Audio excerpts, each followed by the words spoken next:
പരിക്കിനെ തുടർന്ന് മാസങ്ങളായി വിശ്രമത്തിലായിരുന്ന Neymar കളിക്കളത്തിലേക്ക് തിരിച്ചെത്തുന്നു. Neymar അൽ ഹിലാൽ ക്യാമ്പിൽ തിരിച്ചെത്തി. ഉറുഗ്വേക്കെതിരായ ലോകകപ്പ് യോഗ്യതാ മത്സരത്തിലാണ് താരത്തിന് കാൽമുട്ടിന് പരിക്കേറ്റത്. ശസ്ത്രക്രിയയ്ക്ക് വിധേയനായ നെയ്മർ 4 മാസത്തിനു ശേഷമാണ് അൽ ഹിലാലിൽ തിരിച്ചെത്തിയത്. റിയാദ് കിങ് ഖാലിദ് വിമാനത്താവളത്തിലെത്തിയ നെയ്മറിന് ആരാധകർ സമ്മാനങ്ങളുമായി കാത്തിരിപ്പുണ്ടായിരുന്നു. ഈ സീസണിന്റെ തുടക്കത്തിലാണ് ഫ്രഞ്ച് ക്ലബ് PSG-യിൽ നിന്ന് നെയ്മർ അൽ ഹിലാലിലെത്തിയത്.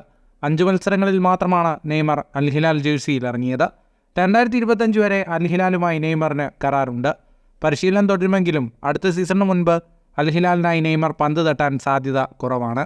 റിയാദ് സീസൺ കപ്പ് അൽ ഹിലാൽ ഉയർത്തിയിരുന്നു. ജൂണിൽ തുടങ്ങുന്ന കോപ്പ അമേരിക്കയിൽ നെയ്മറിന്റെ തിരിച്ചുവരവിനായി കാത്തിരിക്കുകയാണ് ബ്രസീൽ ആരാധകർ.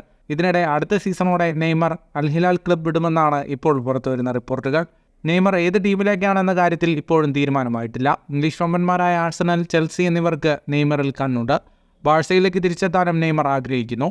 നെയ്മർ തന്റെ ആദ്യകാല ക്ലബ്ബായ സാന്റോസിലേക്ക് തിരിച്ചു പോകുമെന്നും വാർത്തകൾ പുറത്തുവരുന്നുണ്ട്. ഫുട്ബോൾ ലോകത്തെ കൂടുതൽ വാർത്തകൾക്കും വിശേഷങ്ങൾക്കുമായി സ്പോർട്സ് കഫേ ഇപ്പോൾ തന്നെ സബ്സ്ക്രൈബ് ചെയ്യുക.